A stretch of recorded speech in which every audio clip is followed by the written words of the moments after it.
We crack open the cold one with the crew. Raw J bringing brews, AP got the screw. Midwest vibes, current points, yeah we grinding. Sales of Fox and Morse, keep your minds rewinding. Across the state, spread the word, that's how we do. From the craft to the cans, always something new. Raise your glasses, cheers to the cherry sauce. And every sip, till the stories evolve. Hear news blowing up, hear the chatter. Midwest Beer Show, racing the crowd. Roger on the mic with the passion and blast. Dave Z's got the knowledge for an history fast. What is up, everybody? We are back with another Midway. You're getting into that song, ain't you? I know. I'm liking it. I have to put that on my Spotify, my workout mix or something. Welcome back, folks, to another Midwest Beer Show. Dave was over here nodding his head. So, yeah, back-to-back nights. Last night we had the best of 2025 with myself, and Dave was on briefly here. And we had the Alkanos, half of the Alkanos was Ray. We had Chase from Nutmeg, and we had Shane from Shane's Craft Beer Review. Kind of giving some rundown of the favorite beers we had in 2025, and we may have a little bit more of a touch on here. I know Dave's got some prepared as well to kind of hit on, and I'll make mention of some as well. But it's the last beer news segment of the year. Oh, you're right. Next week is New Year 2026. So we'll be kicking off some of the things going out there. So maybe we'll make some what are you going to say? What is the word I'm thinking of? Predictions. Predictions. Look at our crystal ball, our crystal beer glass. Yeah. We got a few pieces from a couple of brewers that kind of think what they might be targeted next year. But we'll get into a few different things here tonight. But thank you for all of you that tuned in. And those that have come back, we really appreciate you coming back again. And those that are new here, we appreciate you being here new for the first time. So, welcome. Yes. Yeah. So shout out to Todd in the house. Cheers, my friend. What's up, Great Todd? to see you. And and a good Christmas. We talked about it a little bit last night. Everybody good Christmas, it seemed. And now we're getting ready to roll into here. And where do we want to start on the beer news? Do we want to start with doing a beer review first and then get into the news items? What do you feel? Yeah, we could touch briefly on our best beers of the year. All right. I'm going to pull up your here. Little thing. Wait a minute. Is there volume? There's volume on it, right? Okay. No, there's no volume on it. Oh, okay. The volume thing was there. All right. So keep scrolling. Go to the end. I got two more there towards the end of it. Here we go. Look at this. Getting fancy with the beer review. There we go. Oh, Wookie Jack. Yes. Yeah. I mean, those five. I mean, and it's not a top five I mentioned on my show. I don't really, do stuff like that. But these were five that, looking back on some of the videos I did, these were five that really stood out. That these are ones that, like, in the case of the 15-year beer on top from Revolution, I'll never get again. But the others, if I see, I'll definitely grab. The Sierra Nevada Pilsner. It's in that cute little 8-ounce can. That I thought was just stunning. It was just a phenomenal Pilsner. This one from Brothership out in suburban Illinois, really great double dry hopped West Coast. Then we have Lupolo, which is from Oxbow. They're out on the East Coast. That was a great Italian Pilsner. And then Wookie Jack, Firestone Walker. Black IPA is a great style. I'm going to crack that open in a little bit here. That's just always a classic, one that I always look forward to and will definitely buy every year it comes out. Well, we'll definitely be talking a little bit more on the Black IPA as well, because there was something I noticed out there that came out towards the end of the year, and hopefully it might be something that opens up more opportunity as well. And shout out to Marilyn in the house. Great to have you in, Marilyn. Hey, Marilyn. Appreciate you being here. And hopefully you had a happy holiday and get ready for a great new year as well. And last night when we talked about some of the beers, Utopia was my top one of the year. Again, I've always mentioned, I do the Untapped type stuff for myself, kind of give me my own barometer, but it was one of the few ones that I've rated as a 5. I mean, it definitely lived up to the hype, as I mentioned. And I've been doing Untapped since 2013. It's probably like the number 10 5 I've ever given, right? I probably got both hands full now. So don't give out 5s a lot, but that one definitely lived up to being as good as it was. Made mention of the Dragon's Milk, the rum barrel coconut, which if you're a Dragon's Milk fan, anybody's Dragon's Milk fan needs to get their hands on that if they can. Of course, the Wookiee Jack we talked about as well, which I also got a chance to enjoy there. The Anniversary Ale. Didn't put the video up on that one yet, but that's another solid one from Firestone Walker, the 29th anniversary, a blend of 7 of their beers that they put together. And actually, one of the winemakers was one of your favorites. It was Pete from Wicked Pete, right? So he was in there messing around with that too. So a lot of good stuff happening over the years. Some really good things. We hit on the old favorite, which was a Chill Wave from Great Lakes. Having that again this year. Brought back a lot of good memories. Still a great, solid one to have. The return of the Lake Erie Monster. Don't know if they adjusted it as much, but they did something to it, I think, but it's still just as good. So some phenomenal beers, as always, that come out. And just, a great beer year once again to enjoy different things out there. And that's the whole part of the fun. Not everyone was a winner we've had during the year. You all had some that were just like, it's okay, or maybe club okay, but for the great majority, we found a lot of great other beers out there to actually enjoy. Going up to Indianapolis earlier this year for CBC, got a chance to really check out some good beers from around the Indianapolis area and going to a few of the breweries there. And overall, it's been a great beer year on my end. So, I didn't drink this much compared to last year, according to Untapped. It's like your check-ins were down to what you put in last year to this year. You only did maybe a small wheelbarrow, or you might have done a medium wheelbarrow last year. So it's kind of like I took a little bit of slowdown. And I got into more of the non-alcoholic this year, right? Yeah.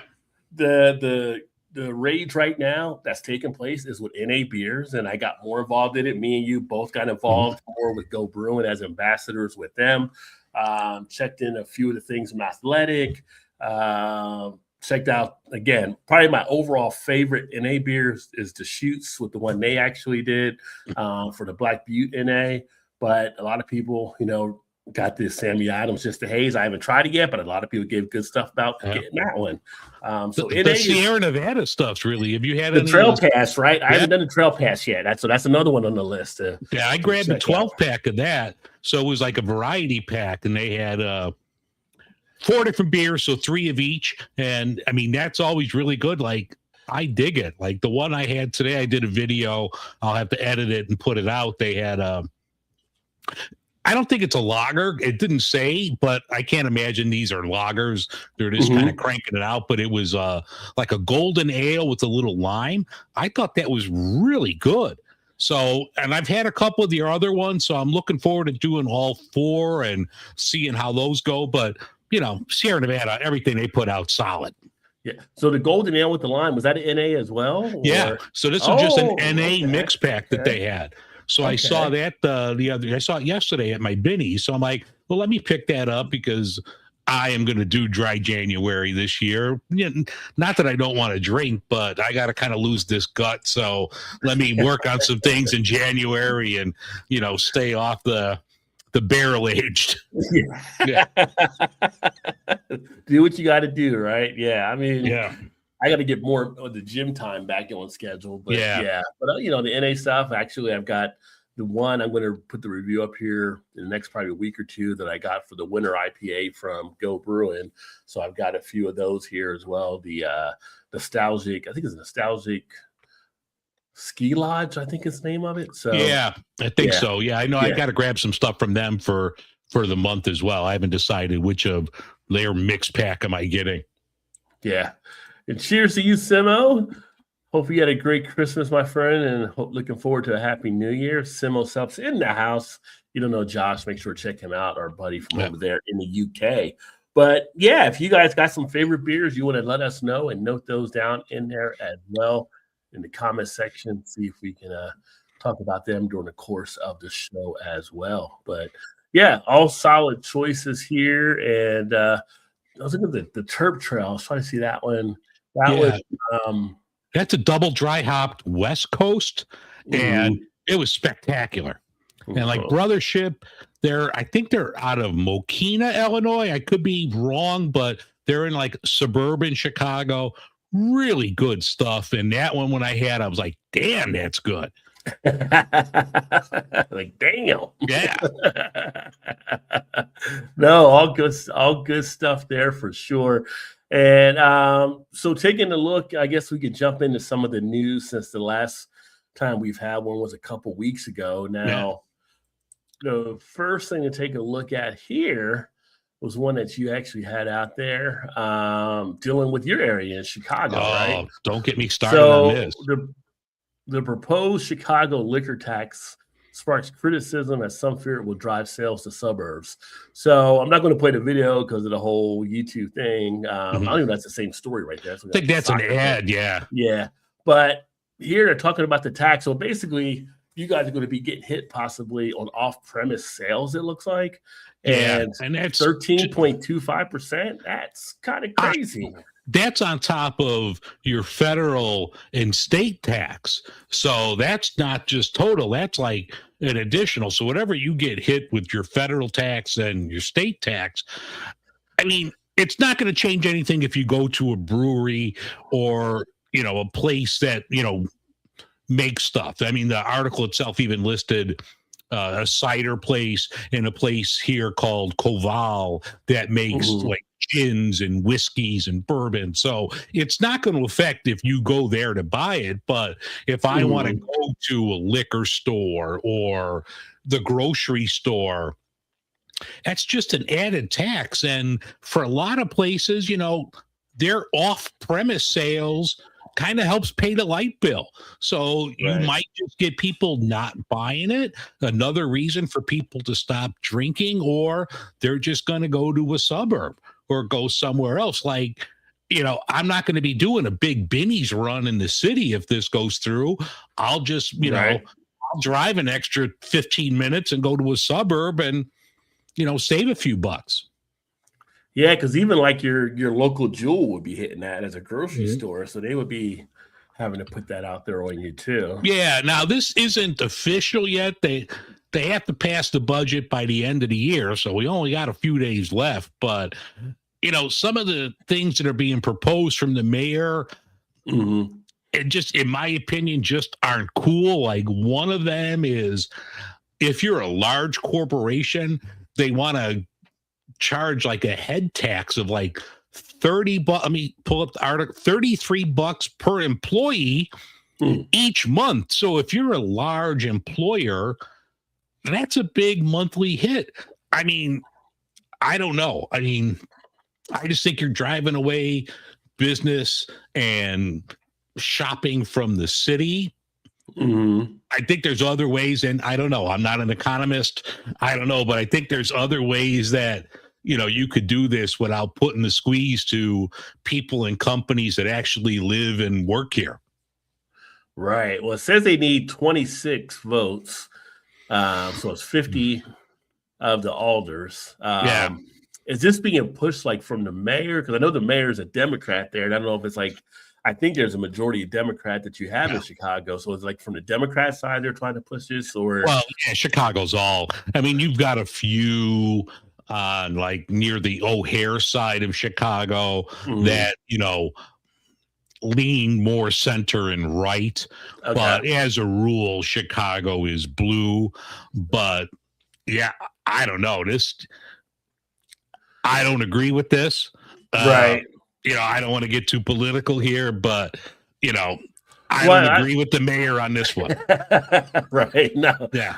I find it interesting because I look here from Mike Morena, who they have quoted in here, who owns one of the liquor stores in Little Village, said they're struggling because tariffs have really affected the business, struggling because ICE raids have affected Little Village neighborhood drastically. They're struggling because inflation at an all-time high.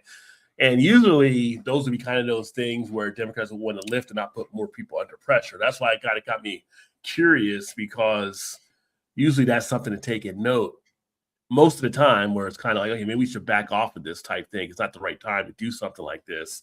But they may just be blinders on and moving full steam ahead. I don't know. Yeah, in a lot of places, like, even this new Kansas City Chiefs stadium that's going to be built in Kansas, that's going to be paid with like liquor taxes and things like that. So I guess, You're And just there's- like picking on the drinkers here. Yeah, right. There's not enough stuff we got going on. Now you want to do Yeah. this too. Yeah. You make us drink to begin with. Don't make it worse. I think the line here is of one person, whoever is negotiating this thing, Yeah. please call me. Yeah. Yeah. It goes, yeah. Yeah, I can see where people would not be happy about what is taking place No. there for sure. So that'll be interesting to keep an eye on. But yeah, Yeah, hitting we'll people see. with more You know- taxes is not always the thing you want to do. Yeah. And we'll see. We got 4 days left of the year. We'll see what happens, but definitely, I mean, my personal opinion, I don't think it's cool, but Right. I don't know. I mean, you got to get the money somewhere. I don't know where you're going to get it. But it has to come. It has to come from Yeah. somewhere. And I was looking there. I realized I did not have a beer in my hand at the time. So Oh, I was looking to see what I was going to drink here. What are you drinking now? Because you are drinking. I just finished that. I was going old school and had an old macro, but I'm going to do a Wookie Jack right now. I'm going to crack this one open. We talked about it a little bit, but Black Rye IPA from Firestone Walker. If you watched the show Rod had out yesterday, I had that there. It's like one of my favorite beers, and it comes out once a year. Black IPA, you get all the roasted malt notes, the chocolate malt, you get notes of everything with the rye and then with the hops. Perfectly balanced beer, one of my favorites. There you go.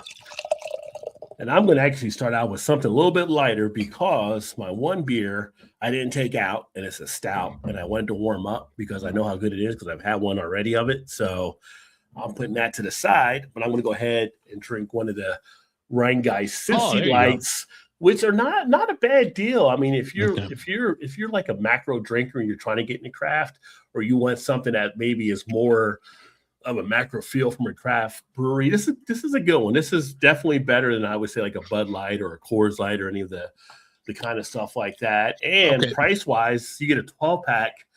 It's so funny. It's like a 12 pack was $12.99, but they give you a $5 rebate, which I thought it was going to be an instant rebate at the thing because it says instant rebate for cash. Well, you get a printout at the cashier. It's like, oh, you got to mail it off for the $5. Like, oh, didn't Now- realize that. All right. Was this $5 rebate at your Kroger? Yeah. So I'm going to call someone a jagoff on this show. I usually do that on my show. Haven't done it in a while. Bring the jagoffs on. So we have two main grocery store chains here. We have Jewel and then we have Mariano's. And Mariano's is a Kroger company. So, every week I go through the apps and the ads, what's on sale. Let's see if this place has a good deal. I'm going to grab it there, vice versa. So my Mariano's app, $5 off Rheingeist. Can't go wrong there. I'm going to go to Mariano's and get some Rheingeist. I figure I can get Truth or whatever. Mm-hmm. They don't sell Rheingeist at Mariano. So I went in there for nothing. I'm like, where's the Rheingeist? We don't carry that here. I'm like, well, your app has $5 off. That was like the first thing you showed me, probably because I drink too much. But I'm like, now I can't get it. Jagoffs. I guess you could get it, and whenever you go to one of the Kroger chain stores, you can use it there, maybe. But Yeah. you can get Rheingeist in Illinois, though, right? Just not Yeah, there? actually, the next one I'm going to have, I have Bubbles. Okay. So I knew because you could get it here. So I'm like, all right, they're going to carry it at the Mariano. So I'm cool with that. Yeah, Well, and I looked all over too. I'm like, I'm looking under shit. I can't find. I'm like, damn it. So with Mariano's, it was basically you couldn't get the rebate slip at the cashier either because you didn't buy it because you need the rebate slip to even fill it in. Which I was like, who mails in rebates anymore, right? And I'm like, who does it? And it's like, I thought I'd get the $5 off right there, like $7.99 for like a coupon. Oh yeah, yeah, why not? Yeah, so $12.99 for a 12-pack is still good, but I'm gonna give me another $5 off. Well, I think this was like a 6-pack. I'm going to pull up while we're talking here. I'm going to pull up the app because I think it was $5 off a 6-pack. So I was like, sign me up. Indeed. And shout out to Simo. Thank you, sir. Appreciate the super chat, my friend. Appreciate it, and happy New Year, and happy Merry Christmas as well, and happy holidays and all that good stuff. And yeah, well, thanks. It always helps to beer fun. Never required, but always appreciated. And in fact, I was going to say, for those that like to follow on the various stuff too, this year I'm getting more involved on some of the membership type stuff. So if anybody wants to look at the membership things, you can always check out the membership for the channel, or like the super chat like Simo just did there as well. So, but that's always appreciative. And thank you, sir. And shout out to Vanessa in the house as well. Welcome, my friend. So I don't know if you can see it with the reflection. So this is $4 off a 6-pack of Rheingeist, and you could use this up to 5 times. So you could buy 5. Oh yeah, 5 times. Yeah. I had the coupon clipped, and you don't sell it there. Jag off. Hey, Rheingeist people, I was going to buy it. I was in. I was going to grab a case. I'm like, I'll save that. I'll do dry January, but that'll still be good in a month. Poor Dave got up there trying to get it, and all he got was... I got nothing. The price is wrong. Yeah. So then I'm going to like, build your own 6-pack. All right, I'll find something good here. And they had a couple. They had that Great Lakes, that like cookie stout or whatever. Oh yeah, cookie stout. That had like lactose. I'm like, I can't do that. And most of their other stuff in your like the build your own 6-pack is the F word. So I'm like, nah, I'm gonna pass. Lactose. Yeah. So I got nothing out of Mariano's beer. I think I was on my own year and something broke up there. But yeah. But this is the one you were talking about. I haven't done it yet, but that's the one you were saying they had there. Yeah. Yeah, they had it, and I'm looking, I'm like, oh no, this is not gonna end well. This is not gonna be that's not gonna be a Christmas miracle. So I'm just gonna put that one down. You gotta be careful with battles with the lactose. Yeah. Not worth going in for that one. So secondary account for when I'm banned because of YouTube. You won't get. They've got to not ban you, Vanessa. Yeah. But kind of interesting on the whole tax thing up there in Chicago. Yeah, not cool. It was posted on that and everything. See how that goes. Never a fan of taxes, that's for sure. No. Let's see here. Then we also had the Iowa merger. So let me get that pulled up here too. Yeah, that looked really cool because it's at like an old Wonder Bread, and a listener of my show actually sent me this note. So I got to give a big thanks to them. But there's like Single Speed Brewing, and they're gonna it's gonna be a collaboration with 2 different breweries, Peachtree and Back Pocket, and it's gonna be in an old Wonder Bread facility. This looked kind of cool. So it's called the Brewery at Wonder Bread. So I don't know. Maybe you can get some Wonder Bread off on the side. Maybe you can get you a loaf of white while you're there as you're drinking some beer. But this looks pretty cool in Waterloo.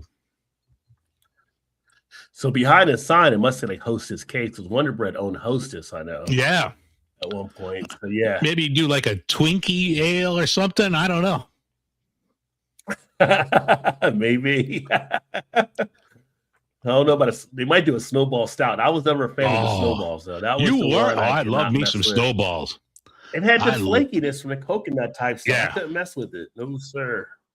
You know what? I love Twinkie. It. They were gone. You can't find them anymore. Remember the Hostess crumb cakes? I do remember those. Those were good. I killed those. Yeah. And then I remember when Hostess used to have a thing called, what is that? My thing. Hold on. All of a sudden, I had music playing in my ear. I didn't hear it. Okay, it was just coming through. It came through from the video in the background for a reason. Hostess used to make Suzy Q. You remember those? Yeah, they were the Suzy Q's and the white Ding Dongs. You can't find them anymore. Yeah, you can't find those anymore. Yeah, I didn't look for It's like Woody Harrelson trying to find Twinkies in Zombieland. I used to Well, love they had those what? Suzy Q's. Ding dongs and Suzy Q's were pretty much the same thing, just a different shape. Well, Suzy Q's were like a cake with Yeah. the white in between, but the ding dongs were round up. They were like along like a cylinder with Yeah. and it was like more of a harder chocolate, I guess you could say, on the outside than what it was. And then the Hostess cupcakes, the regular cupcakes. Yeah, those were good. I just like the orange cupcakes, the chocolate Yeah. cupcakes, and the vanilla birthday ones, and some other ones. So, yeah. Oh, the apple pie. Who didn't knock off a couple Hostess apple pies back in I the was day? I was a lemon guy. I was a lemon guy. I was Oh, a yeah, lemon guy. Yeah, I was a lemon guy. I was always after the lemon. Yeah. Oh, those brought that's some memories from 7th and 8th grade Yeah. then back in the day, getting some of those Hostess snacks. I remember going as a kid going to camp back in the day. And you go to camp and I don't know if they still go to camp so much like we did when we were growing up, but you go to camp for like a week or whatever, right? And you go there, you were a tent, and you got a camp counselor. I mean, it was kind of like that Friday 13th type setting. And it was always like the counselors to be like taking your shit, like coming up with some Twinkies, like they're gonna end up trying to take all your Twinkies because they're like, "What your mom pack for your food in there?" Yeah. I'm like, "What are you gonna do? You're like a kid. You can't take on the counselor at that point." Oh, But I remember them taking my Twinkies. I did not like it. oh man, next year you got to come in packing. Yeah. Yeah. Yeah. Vanessa she was a cherry pie gal. So Nah. there you go. The Hostess cherry. Let's see here. She was banned from a channel because I commented on a Halloween costume in 2019. And you got banned for it? I wonder what you said about the Halloween costume. They got you banned. Yeah. That had to be another interesting Vanessa story. Yeah. The Budweiser Brewery in Fort Worth next to the Bimbo factory, Bimbo owned by Wonder Bread. Okay. Well, we talked the last show about the 3 Budweiser plants that are closing. Yeah. So that's all taking place too. But yes, we had the Iowa merger. And then also, this was a surprising one for me in that we've both had this beer.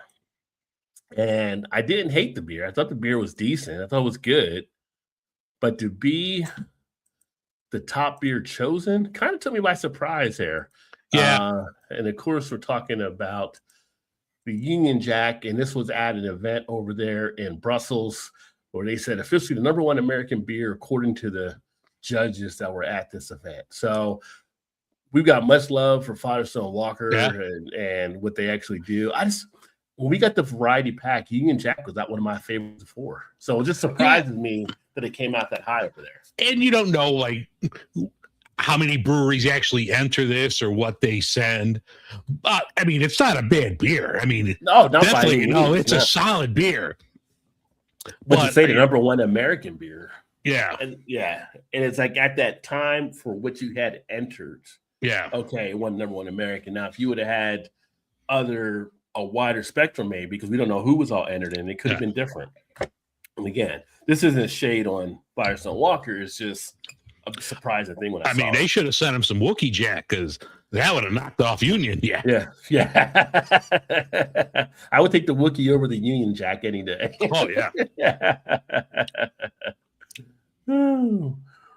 But they ended up. But congrats to them for being selected. They do a great bang up job, and we've been fortunate, like I said, to enjoy some of their beers they've sent out and checking out some of the stuff they're doing. So definitely recommend giving it a try. But like I said, just a little surprised when I saw that one pop up there.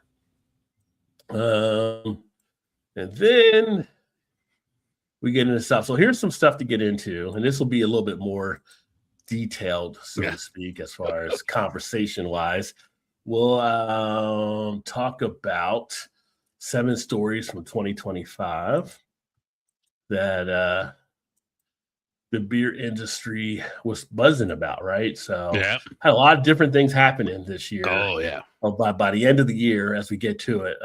First, when they talk about, and it was kind of a weird title, that Trump take beer sales. I'm like, what? Like, that makes no sense. Like, to be Trump tank beer sales, maybe? Or whatever like that, with everything that was happening with the cost of aluminum, the tariffs, the steel, all of that really put a hurt on the beer industry in some way. And then you had the down drinking of people not drinking as much that also come into play. But they kind of looked here where some of the stuff coming out of the administration added to that pain being felt by the beer industry. So kind of an interesting aspect for that first part there.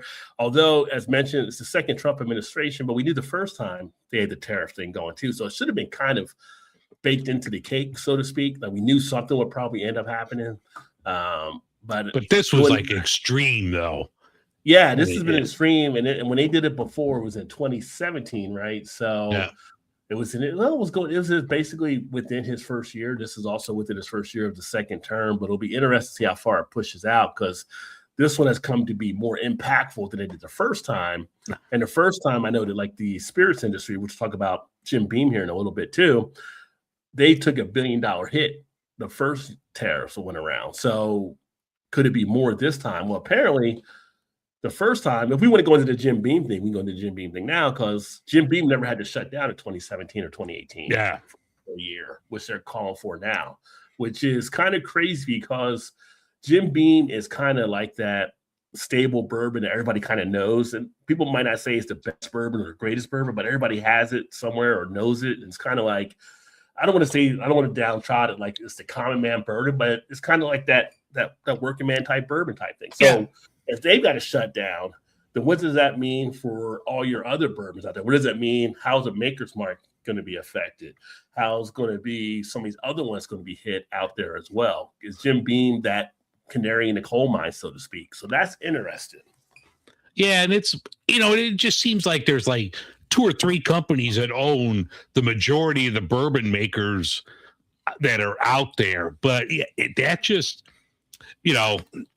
just really like struck me like Jim Beam's going to shut down in Kentucky for a year. I mean, obviously they have enough stuff that's already made. It's not like beer where, you make a batch every, other day if you're, a big Budweiser or whatever. I mean, this is stuff that's been sitting and aging and it's going to continue to do so. But I mean, that's jobs, that's, product on the shelf. Mm-hmm. That's not good. Well, you look at Canada being our number one trading partner in that area, and they pull stuff off the shelves, and they've got a stockpile, but they're not selling it, right? So Jim Beam isn't getting any profits and stuff. So they're not ordering anymore. So it's kind of like they're getting screwed heavily because our top trader partner is not calling, hey, we need to get more shipments up here. It'll be interesting. Like I said, Jim Beam is that one that's kind of there for everybody, but then you have to start wondering about so many other brands, how they're going to be affected. Yeah. I mean, like Jim Beam is like Jack Daniels. It's there. Yeah. You could get it anywhere you go. Anywhere that sells liquor, you're going to be able to find like Jim Beam, Jack Daniels. I mean, those are like the staples. Yeah. And I mean, you look at price-wise, like Jim Beam, a bottle of Jim Beam with the 750 milliliter, is that what the size is for that? For like your regular bottle, I think. And you're paying, I don't know, $20, $25 in that ballpark.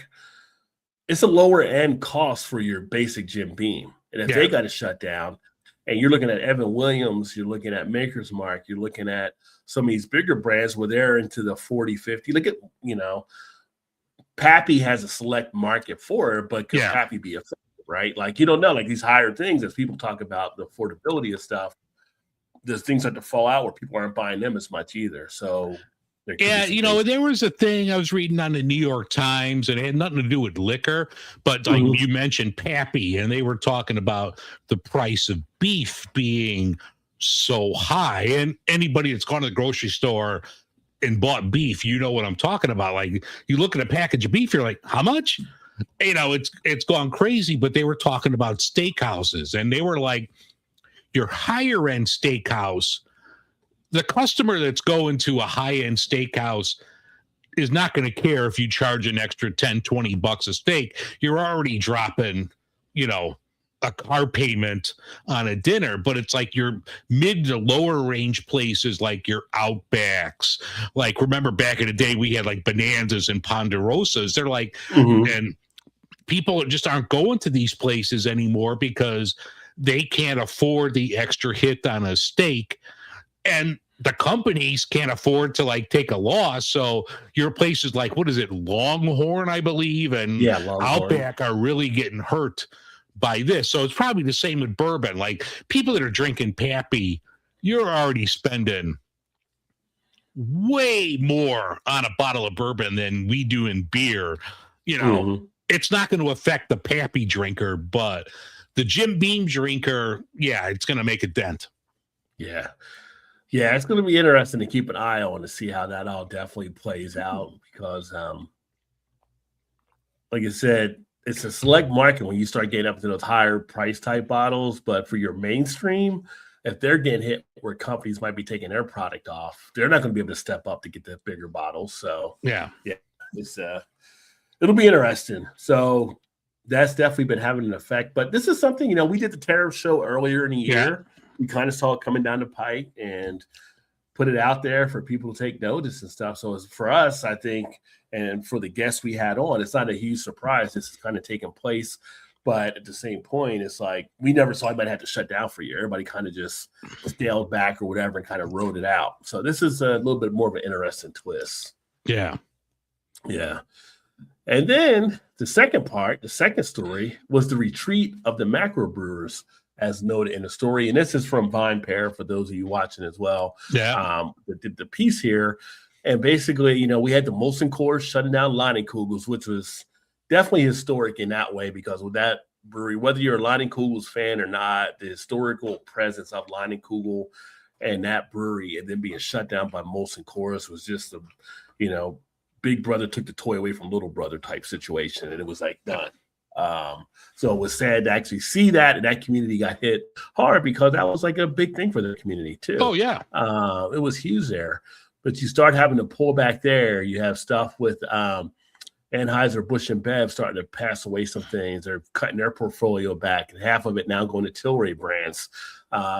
New Belgium being affected. You're seeing a lot of these big hits from some of these ones that came under the macro brewery umbrella. So now they're starting to pull back from it, which is kind of almost like you had what did we have? We had I think it was 10 Barrel that broke away back from AB and Bev, but a lot of them were like under them, and then it's kind of like, instead of being cut loose like 10 Barrel and getting back on their own, it was kind of like, no, we're just shutting you down type thing we've had in places. So that's been a huge thing that's been taking place.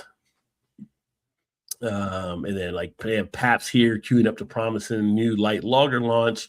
They promptly laid off the new brewer's lead and then basically pulled back on their stuff there too. So it's interesting. So even the macro breweries weren't immune to some of the things that were taking place. Yeah, and even like Pabst, like they still have that deal at my grocery store. Like you could buy a 30-pack of PBR for like $14 and get a $10 rebate. How are they making any money? They're not. That's what they call like a lost lead, right? Lost leader. Yeah. So it's like we're taking the hit on it, but we're hoping to get other stuff in. But how are you making the money up at Pabst? I mean, you're not selling that much soup or any of the other stuff. I know they got a new video game, arcade video game that actually does look pretty good that PBR's putting out. But where are they making money? The other point would be a fire sale just to get it out of inventory. Just take what we can get on it, you know, and then we're done. Which could be part of their plan as well. Yeah. But even they mentioned Constellation Brands in here and what they've actually been affected on.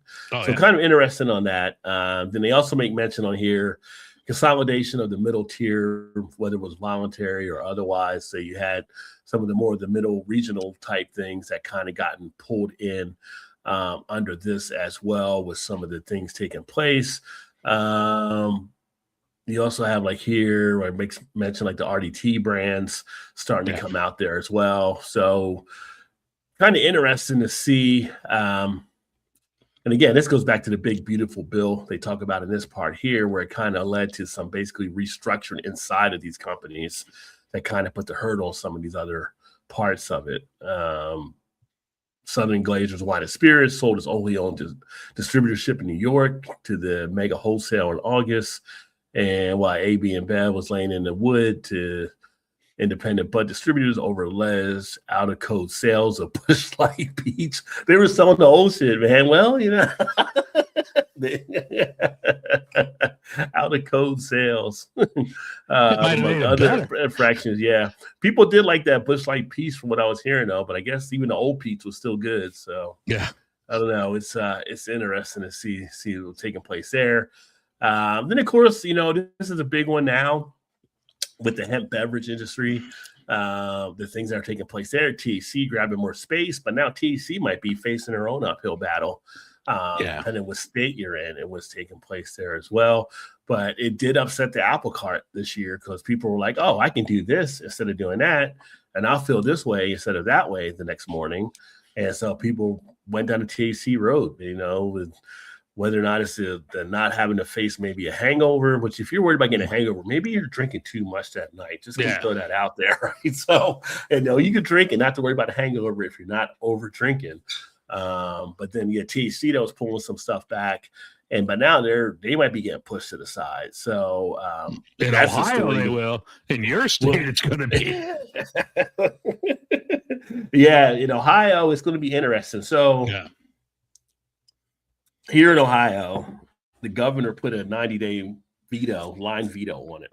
The thing is, the veto can be overturned by the state legislature. 2/3 they can overturn it, which the state legislature, just like the governor, they're all Republican on that side. Well, not the whole state legislature, but the majority of it. And they're getting a lot of stuff from their constituents about how it's hurting the industry here and how they're expected to be taking these major losses. So it'll be interesting to see how that plays out. They've overturned the governor on other things in the past, but they are definitely getting pressured to not let this happen. So that's something to keep an eye on here for sure, to see how that all plays out. But even not just here, other states are kind of facing stuff out there too. Even California was trying to do THC. It's like, whoa, you're California. You're supposed to be relaxed, laid back, go with the They know how to party. Right. I mean, Go ahead. It's just like, why are you guys acting this way now? What happened out here in California? Yeah. So somebody's palm's not getting greased enough. Yeah. That's with Ohio, California. Somebody's not greasing the palm. Yeah, it mentions California and Texas. Texas, I can understand Texas being that way, but California, it's shocking. So, and hopefully, it doesn't hit like a Colorado or something like that. Though Colorado's not going anywhere. They become more like California, but somebody thought you could ever be more like California. Yeah, but which would be great because I'm actually talking with our friend Julie to have her come on here hopefully the next month or so. Oh, sweet. We'll be talking about some of the stuff and the launch of her Kick Fizz brand as well. So stay tuned for that. Yeah. Peggy had some Kick Fizz and Peggy really enjoyed it. Awesome. Well, I'd say here in Ohio, people were stockpiling it out of the stores. So, because before they had to get to that 90-day, everything had to be gone. So interesting. And then the twilight of the first wave. This was an interesting piece because obviously more recent, the big name was Rogue, shutting down their stuff, but you also had True, and then you had Upright Brewing out of Oregon, which I was not as familiar with, but True and Rogue, two dominant names in the industry, more so Rogue for sure. Everybody, like, if you've done craft beer for any number of years, you had to have Rogue at some point. Like everybody did, right? Ale. You had to have something of theirs, and to see them actually have to shut down and go, that just like caught people off guard. Then you had like how much money they were in debt, because we thought initially it was like $5 million. You found out it was like 500 million or something. It was a crazy number. Like $5 million wasn't even their rent that they owed. Like but it's kind of like, and Jim Cook had to come back to Sam Adams, but they almost got themselves in a hole with the whole Truly thing. And one day Truly's on top of the world. Next thing you know, it's getting stepped on by everybody, right? So like Truly was right behind what was it, White Claw. Like when Seltzer started coming around, like 2020. I mean, it came out a few years before that, but Truly wasn't that far behind White Claw, and they kind of just got step aside, son. White Claw's coming through, and everyone else, and like. Yeah, Truly, like, I don't know. I mean, you see it out there, but when was the last time anybody bought a Truly? Yeah, that's the thing, right? I mean, with Jim Cook, I mean, they're still making money off that Twisted Tea. That's probably their leading money maker. Yeah, the Twisted Tea still sells, Yeah. Yeah. Well, your point there was led to the other one that's listed here too. Like, when's the last time anybody did it? It's the same thing with Anchor, because Anchor's listed on here. Yeah. Seeing them how to get down. They actually went down last year, but they haven't made a mention in here. It's kind of just talking about when they went down. And again, our friend over there at the Greek Yogurt purchasing them, but hasn't really done anything with them yet. So, yeah, the latest thing I read with that was like he was talking about just pulling out of San Francisco and contract brewing. Like that like defeats the whole purpose of Anchor. You bought the name, you bought the building. It's a San Francisco company. If you're going to contract brew that anywhere else, I don't know if I'm buying it. Well, it's a San Francisco icon too. Yeah. But well, it says no one here. Through tipsters telling me they're starting to see a few signs of life at the San Francisco firm. So we'll see. Yeah. They're keeping an eye on it. Yeah, and the guy who wrote this article, Dave Infante, his fingers on the pulse of everything. So if tipsters are telling him, he knows something. Yeah. And I had a chance to meet Dave earlier this year. And I was at the Ohio conference, and it was awesome. Yeah, he's definitely right on it. He's like, ace reporter out there, on the man on the beat, so to speak. So, and then we had the march of the ready to drinks. RTD just came in ablaze. If it wasn't the NA, it was like the RTD was probably the second biggest story you were hearing about. So many more people were kind of turning that way as a competition for what beers face, and whether it's a Twisted Tea, whether it's some of these RDT cocktail. Like I got a couple of videos coming out on the Off the Rocks cocktail series and a few of the things they're doing. It's $9.99. You get a 20% drink ABV, and it's just like a nice, cool cocktail to chill with, right? So you're looking at that versus some of the craft beer prices. You're like, well, I'll just get this and I'll just sit here and watch a movie or chill, or whatever I want to do. You had the Surfside, the Sun Cruiser. They're talking about here in the article, but Cutwater making their name. Cutwater's was a big name this year. People were seeing them grow. So you're seeing a lot of these RTDs start to take up space. And, when you go into some of your stores, your grocery store, your beer store, you've got some pretty good cooler space now dedicated to RTDs. Yeah. I mean, I'm sorry. I was just making a face. I just opened up an NA, one of these. We were just talking about it. This is Sierra Nevada's Trail Pass Hazy. When I opened it, I'm like, somebody smoking weed in this? I mean, I'm in my office. There's no one in here smoking weed. I'm like, what the fuck is that smell? And this does not smell good. It doesn't smell good, or is it just too too resiny? Because resiny would be the weed smoke that you weed. Yeah, it doesn't smell good. It's funky, like a funky aroma. I mean, it tastes better than it smells, but what's the date on the candy? Does it have it on it?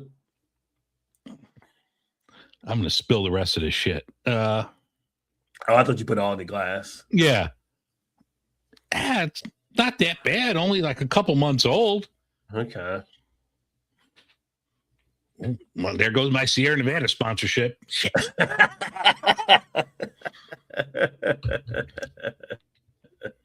All right, let's go back to the ready to drink, because I'm ready to drink right now after this.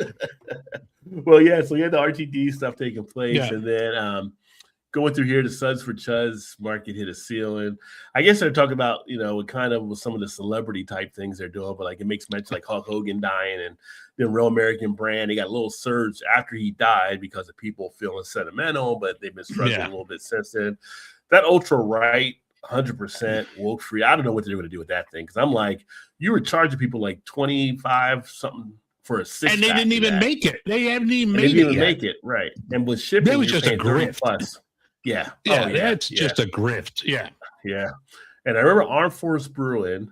They ran into issues where they were at, because I want to say they were in, I think, South Carolina, and some of the people in that community came out about some of the stuff they were down there. And I don't know if it was like anti-LGBT or something else they were doing down there, but they ran into stuff in that community as well. So they were in trouble as well.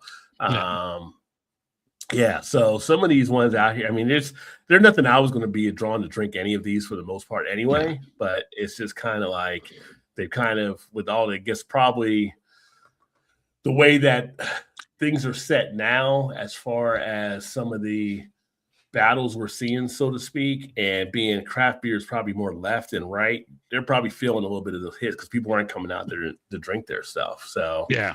and then the people that might come drink it, they're struggling to pay for whatever they got to pay for. So yeah, it's kind of interesting for this year. This is Apocalypse Now. This part here talked about the basically him the trying to kill THC, which we cannabis. talked about. Yeah, he's trying to kill the whole cannabis type thing under the newer stuff. So, But then they just moved it from Schedule 3. He just moved weed to like a lower class. So who knows? It changes daily. Yeah, they went from Schedule 1 to Schedule 3, but it's still not legal. But the penalties that would be assigned to it if somebody got in trouble for it wouldn't be as strong. But it's a mixed match. It's like, what day of the week is it? Okay, we're going this way today. So, but that's been kind of some crazy, and then it has like the ups and the downs. Talking about some of the different beer companies, some upside.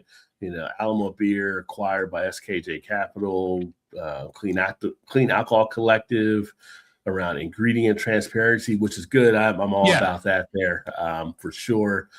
But then it has some of the downs that took place, like the hemp farmers in Washington State are delivering whether to switch back over to hops. Which is not ideal for the supply issue, which we have a thing on the hemp farmers to talk about here too, as well, I believe. So I pulled that up. I have that in case you couldn't get into that. Yeah. So some interesting pieces on that took place. And then you know what I'm going to do? Since we just talked about the hemp, I'm going to jump over to the hemp one. So I'll pull that up here, and I'll go back to the Brewers Association. Let's see here. There we go. Which is actually going to be something pretty interesting. Now, you may know more because I think you had the Brewbound. I've got the website up here. Yeah. I mean, if you would have pulled up on your, mine's going to just give you that insider, stay informed, be competitive type thing. So, but I mean, the article here was talking like not about us as consumers, but the farmers, who the farmers are getting hit, and especially like people that were starting to grow hemp, because you had this market for the THC beverages, the gummies, everything that was under the last farm bill in, 2017, 2018, whenever the last farm bill came out. Now these people, they don't know what they're going to do. I mean, it's not just something, I mean, this is something that's planned out years ahead of time. So if this thing actually goes through in November, like, you need to start planning now for what you're going to plan for 2027. You need to have all the wheels in motion. So, you got to get everything in and get it laid, planned. I mean, I'm sure everything was already set up for hemp in 2026, but what are you going to do in the future? And I know with tariffs and everything else, like, we had to give farmers a bailout. Go figure. Right. So what's going to happen with this? Are they going to go to different products? Are, like you mentioned in Oregon, they're going to, some of them are just going to start going back to hops, but now you have people that aren't drinking as much. So is even that going to be profitable? I mean, you just might have to go to some other grain, and we'll see how this cycles out, but you might have hop shortages and you might have hemp shortages coming up in the next couple of years. It's not going to hit us now, but looking like down the road another year or two, it's not good. And there was a thing from the Kentucky Hemp Association, and they were just saying it's going to have a devastating impact on the farmers and small businesses by destroying genetics developed to conform to the definition under the 2018 Farm Bill. So, I mean, it's just not good for like the working people, the farmers. The farmers are what built this country, and now, they don't know what to grow, anything. It's just messed up. That's because the people that are doing it have never farmed in their life. So, it's going to be something to keep an eye on there. And the one I just opened up this one, which I actually forgot I had these in the cooler. It's always fun to find How a beer. big is your cooler if you forget you have something there? Well, I got the I'm one looking at here. Mine, I don't have room to forget. I got the one here. Ron J beer cooler. Like, And oh I got shit, I haven't another seen one back this. there Yeah. now. Yes, I got this one, and I got another one over there now. But it was from Boulevard, our friends out in Missouri, and it is their Boulevard rum barreled pecan imperial brown ale, and it is really good. I forgot I had 13.5 ABV, and it's it's got like this pecan pie with the whipped cream on top, and it is definitely a nice dessert feel beer. To find an imperial brown ale with some flavor, it's not an easy thing to do anymore. I actually just did, and I haven't posted it yet. I did a triple imperial 5-year-old beer that was from Hoppin' Frog and was done with Pete Schlossberg from Pete's Wicked Ale. Oh, wow. I had that 5 years ago. My buddy had like, oh, I've got this here. And I'm like, dude, how old is that? And I looked, it's a 5-year-old beer. He's like, I'll just take it. And he handed me an Anchor. I'm like, dude, you got to drink more. I mean, you got this shit in your fridge. But the triple Imperial Pete's held up well 5 years later. Wow. Hoppin' Frog does some fantastic beers. Yeah. So I definitely recommend people checking them out for sure. Let's see here. Pull this up. So we also had a recap, which was done by the Brewers Association, the Year of Beer 2025. And interesting numbers, people were kind of freaking out. Oh, it's over. Beers are going down. The number of small and independent breweries in operation they had totals 9778. It really didn't go down that much at all, if anything, actually. I think last year was more around 94, 95. I think, and last year we were down 40, I think. Yeah. I think this year, by the end, we might be even up a little bit more. No, it said like, or is it? There were 268 openings and 434 closings. So definitely took a small hit. But So we finally probably hit that 10,000, bumped our head on the seal, and it came back down. Yeah. Yeah. But 97, 78, I remind people, in like I think it was 83 or 84, we only had like 350 basically breweries in the country. Oh, yeah. Even look at like 10 years ago. It's probably more than doubled. Actually, one of the people in this piece, Matt, who's the economist over at the Brewers Association, I think I'm going to have him on in a couple weeks, working out the details on getting him on and going to talk more about like the numbers. And, I don't see the sky falling. I kind of see this as you're just kind of thinning the herd, leveling things out, and we're going to go from there. But I think everyone talks the sky is falling. I don't see it that way. Yeah, I commented on someone's video a few weeks ago. They had a chat, and somebody was saying the bubble was bursting. Or like, there's no bubble bursting. If you have any knowledge of the business cycle, this is just basically the contraction that takes place. Yeah, we got expanded a lot of stuff out there, a lot of breweries, and it was just, I can basically say it was just too many to meet the appetite of your drinkers. So as people started drinking less, and you also had some of the affordability costs coming in, that was going to lead to some contraction in some places, right? Yeah. So it's just part of that business type cycle. 97, 78 is still a pretty healthy number to have for the breweries. And here, I know in Ohio, we were, I think, like a 420 is where we're at now for so far. It might be on or off one or two. You can't say 420 in Ohio after your governor. Don't. Yeah, but I remember last year we were just approaching 400, so I think we did have like a little bit of a net gain there as well. Let's see here. Employment, 443,000 jobs nationwide, fostering the local economies and creating opportunities. Contribution of $72.5 billion to the U.S. economy. What they see is some of the trends. There was a constant consolidation factor, which, like you said, we just had the one story with the 3 breweries coming together.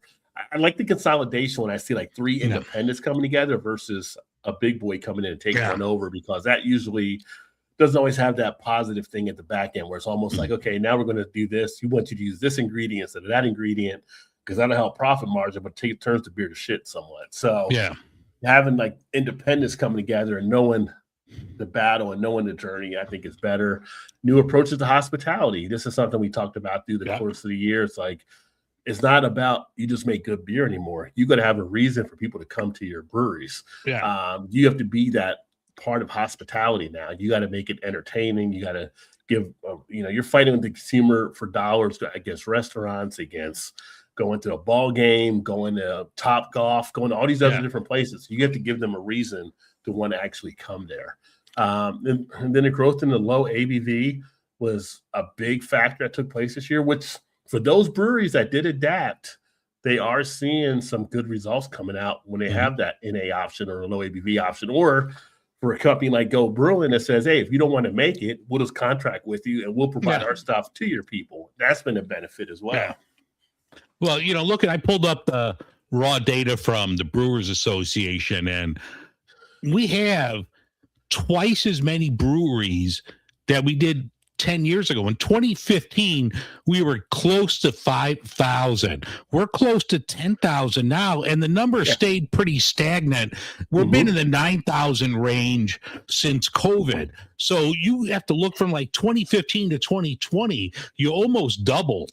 So it's been leveling off, but there's not many businesses that can get a double in growth and continue to going. Sometimes there's just, this is leveling, and now we're going to see who stays, who goes. But for a beer drinker like we are, there's never been a better time. There's so many good places out there, and many of them are within a chip shot away or a walk away from just getting some good, solid beer that we couldn't get 20 years ago. Right. And that's what some people, I think, fail to either remember or fail to know of how good things are right now in the beer world. And to be a beer drinker now, it's like you couldn't ask for a better time with all the different stuff being done and the experimentations and just the different things that are coming out. I mean, it's crazy. It's a great experience. And shout out to Ryan in the house as well. Cincy Brew Dads. Cincy Brew Dads, another great channel to follow. Pecan pie beer, it is awesome. It is awesome. I didn't mention this one last night during the show because I forgot I actually had it up, but I didn't fully rate it out yet because I didn't put the review up. So, but yeah, as far as a beer to have this year, it's one of the top ones as well. He said one of the highlights of the Higher Gravity Beer Event calendar from this year. Yeah, if you can get your hands on this one, definitely recommend. I still got the Neapolitan beers I got to do for them as well. Boulevard's always doing some nice stuff out there. And, they had their own issue last year, and they worked it through with the employees taking control. That's why I didn't, pull away from Boulevard. And the employees were like, no, we got it covered. Give us a shot. We're going to blah, blah, blah. And they handle what they need to handle. Take note, founders. And then they were able to, keep things going. So, major events also, Great American Beer Fest, 28,000 attendees and featured 2,000 plus beers from 386 producers. Remember, a couple years ago, they were basically trying to figure out what to even do there because their beer numbers were down so low. That's when they started getting more of the RTDs in and more of the spirits, but it was kind of like they were like almost looking like at a battle after COVID. And now look how much they have. 2,000 plus beers are still coming in. So they're still having some success.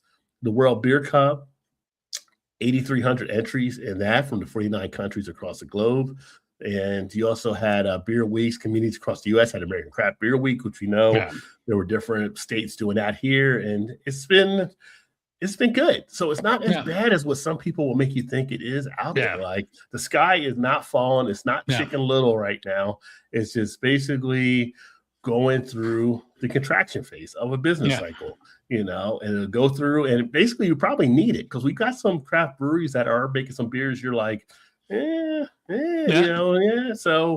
we start to get those out and we start to move other ones in and kind of go from there and stuff. Thin the herd out a little bit. I mean, you had people that were getting into it for money reasons and not for beer reasons. So I think you eliminate them and we'll get more brewers into this.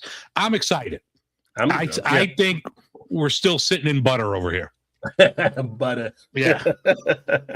Cheers, Az. What's going on, Hey. homie? Happy Merry Christmas and Happy Holidays to you as well. And yes, too many great options. I mean, there's a lot of great options. Actually, Az is down there with Todd in the Louisville area. I just saw what's the one brewery? One of the breweries down there has a funky option coming out. It's with Gallon Fox. If you get a chance, check out Gallon Fox. They just had a release coming up this past weekend as well on a new beer they were doing. I just returned from Jungle Gyms. I try to stay out of that place because if I go there, it's just like, don't let me go in here with the card. Take the card, honey. Don't let me have the card. So I go in here, everything's coming out with me. Yeah. 2 nice stouts there from Perennial, Artisanal, and Mass Landon. See, pay a visit.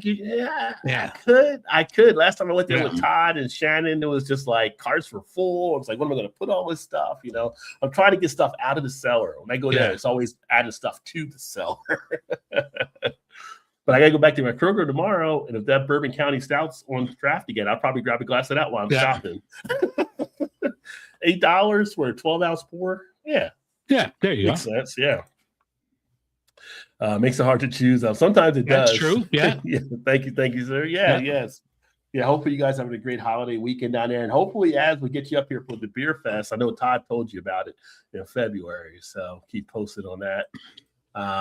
But yeah, so it's like the sky's not falling. It's it's just the things that's happening right now. This one here, let's see. So this is kind of interesting too. So again, we don't really get heavy political on here, but it's almost like the elephant in the room where you got to talk about it at points, right? So, so this piece was actually ran out there. It came out of the Yucatan Times, but Trump's immigration policies linked to decline in Mexican beer sales in the U.S. Well, I mean, I can see the parallel if you're, deporting a lot of the Mexican Americans or Mexican immigrants and they drink the Mexican beer, then sales are going to be down some. But it's kind of interesting just because last year Modelo became like the #1 beer, right? And then now it's taking a hit. Well, you have less people that can probably drink a Modelo because they're not here to really drink it, or people aren't coming out to get it because they might not be able to get back home if they come out to get it. It's kind of interesting. But Constellation was talking about the numbers there and how they're actually being affected there as well. And I think did Modelo get passed off by Mick Ultra as the #1 beer now in the country? I think so. I think I read that too. Yeah. So Mick Ultra I think is #1 now, but I can see what they would say. There's definitely an effect that's taking place along those lines. I mean, they still got some of their popularity. I mean, people will drink a Corona. I know people will drink a Pacifico. I think Modelo is kind of the main one. A lot of people like to drink, but it's interesting. It's just, it's kind of a crazy type thing to see. They're talking about it here for decades, Mexican beers being a staple of the U.S. market and how these decisions can now ripple through the beer community. But it's like nothing lives in a vacuum anymore. So when shit like that happens, it's like, it affects industries and stuff. So sad to see for sure in that regard. And then you get fatheads up where you're at as well, right? No, we really don't. Like once in a blue moon, I see it, but I know like they're extremely popular. The stuff that I have had has been outstanding, but I can't just go to my bottle shop and pick it up. Okay. All right. I thought for sure they were in Illinois. But Fatheads has now decided to release some new beers and talk about NA. They also are bringing out the non-alcoholic line. So they're jumping into the NA realm as well. They're bringing out the 3 beers that are listed here, I believe. Yeah, the new Excursion Brewing. Oh, I mean, no, it's not that. Where'd it go? Headhunter. Hazy Headhunter IPA, because they have the Headhunter, so they got a hazy coming out early March, also debut in early October. Fresh hopped Headhunters. Oh, they have a fresh hop version, which would be pretty good. And then let's see. No, this is theirs. Okay, the new Excursion Brewing Company. Well, no, it's under Buckeye Brewing. No, wait a minute. Okay. These are separate stories. I thought it was the same story, but these are separate ones here. The New Excursion Brew Company, they're going to have a wild berry, ridge tart raspberry, and an easy peasy Mexican style, and but those are the Excursion. Looks like it's all NA beers, so that's probably just going to be like an offshoot then. Yeah, range of non-alcoholic beers. Yeah. And Buckeye Light will be the sole offer from the Buckeye Brewing Company, which Fathead acquired a few years ago. Oh, so Fathead actually owns all of these, but they're putting it out under a different name, it looks like. Yeah. With the New Excursion, it's kind of an offshoot from them. It's kind of an interesting way to actually do that, though. Yeah.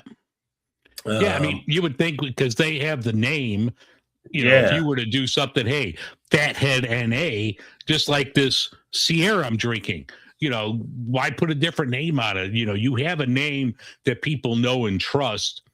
Right. But unless they don't want like somebody that's strictly non-alcoholic thinking this is going to be something that's regular. But, you know, I look at it from my point of view. Like I'm a beer drinker. I'm going to grab something from Sierra Nevada, from Deschutes, from, you know, you got that Guinness NA that's good. Right. You're going to go to a place that knows how to make beer.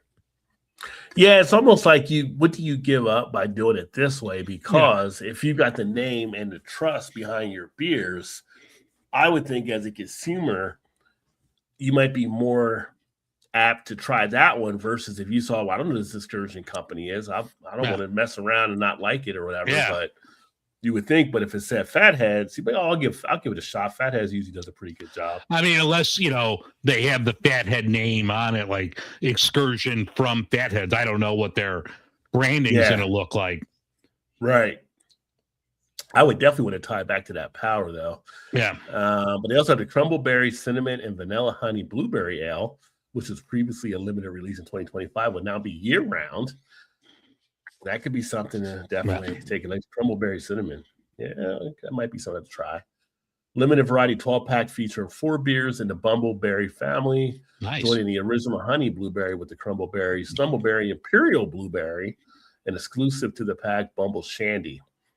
Availability late April to late August. Okay, so they got some stuff happening. So yeah, Fatheads, people love Fatheads in Ohio. They put out some pretty good stuff, and you know, I volunteered their booth a few times at the beer fest, and lines are usually in pretty good distance for people that want to try their beer. So kudos to them in that regard. Well, I'm going to have you grab the next segment because I got to do something real quick. I'll be right back. Okay. He's got to do something. So let's see here. Let me slide on down. Okay, so there was actually a piece that came out in VinePair that I'll share with you guys here, which is kind of interesting. Yeah, I agree. The Crumbleberry definitely has my interest as well. And they asked 11 brewers what they thought might be some of the next big things to happen. Pimp My Sleigh, always good too. Yeah, we still got some of the Pimp My Sleigh at Kroger. I may pick up some Pimp My Sleigh tomorrow now that I think about it, because last time I was there earlier this week, they still had some. But they were asking 11 brewers next big style in 2025, right? So again, this is just from 11 that they ask. You ask a different brewer, you get a different answer every time for the most part. But what they came up with the list of here, 5 to 6% pale ales, which I'm pretty sure we already have a good amount of 5 to 6% pale ales, balanced beers, beer flavored beers, put that in quotes because I guess they're trying to get this old feel to it. The black IPAs. I'm all about the black IPAs. Please bring on more black IPAs, and I hope that one is true. We start seeing more of that. You know, Dave mentioned earlier with him drinking a Wookie Jack, we both had it, and that was a solid rye black IPA. I've had a few other black IPAs that have been really tasty as well, so I would love to see more of those on the market. Heavily bitter IPAs. Now, I don't know how much more heavily you can get. We have a lot of IPAs that do have some upfront bitterness that can be pretty strong, but apparently they're saying might be more some bitter ones they're seeing out there in the forefront. European style lagers, I can see that. I can see where we can get more of those type of beers in play. One of the cool breweries when I was in Baltimore, for the 3 years we were out there that we went to was the Guilford. And Guilford actually ended up buying Flying Fish out of New Jersey. But the cool thing that made Guilford stand out is all their beers were European style. They didn't have like an American IPA, they had an English IPA, but then everything else was pretty much English style beers. And it was always refreshing to go to that brewery because you didn't have like that hazy IPA type crowd or the regular IPA. It was just all like more, I don't want to say it was more defined, but it was more of a different type of presence where you could experiment and find out other different styles where other breweries weren't putting them out. It really makes them stand out. So I would love to see more European style lagers at play. Sessionable, low ABV beers, I can see that. I can see breweries coming out more with table beers, which are usually between your 2 to 3.5% type beers. I can see those coming into play. I can see more of the Munich style Helles coming out. They've been becoming more popular at a lot of different events and a lot of different festivals where people have really been enjoying those beers. Oktoberfest this year here in Cincinnati, when I was down there at that, I've seen a lot of the people really enjoying some of the Helles from some of the different local breweries. Single origin beers, classic lagers with American hops. I think that can easily be a great thing. We used to have the, it was that whole thing. Is this a pale lager or is this a cold IPA? Because it felt like they're both kind of similar. But I love a nice hop bitterness with the lager as well. So I would love to see more of that. And remember, some of them called them India Pale Lagers. That's what it was. Yeah. India Pale Lagers. Yeah. And then you have the table strength saisons, which you shouldn't have to really say table strength saisons because the original saisons were table. Because it was for the farm workers throwing their breaks. Oh, yeah. They couldn't get hammered, so they were drinking like a 3%. We just made them bigger ourselves. Yeah. But it should be like true saisons. Like, that's really where you want to have it at. Yeah, like a nice, like a saison, a good farmhouse style that are those low ABVs. Mm-hmm. Yeah. Even like, I don't know if it was on here because I jumped in late. Like English Mild is such a great beer. I mean, I know Rev puts one out, but they're very hard to find. But I remember some like European, they were kind of mild. It wasn't the English mild, but one of the most delicious beers I ever had was like this Lithuanian beer. It was a dark lager. It was only like 2.5 to 3%. But the malt, and it was so flavorful. Like you would definitely like that would be something I would drink every day if I could.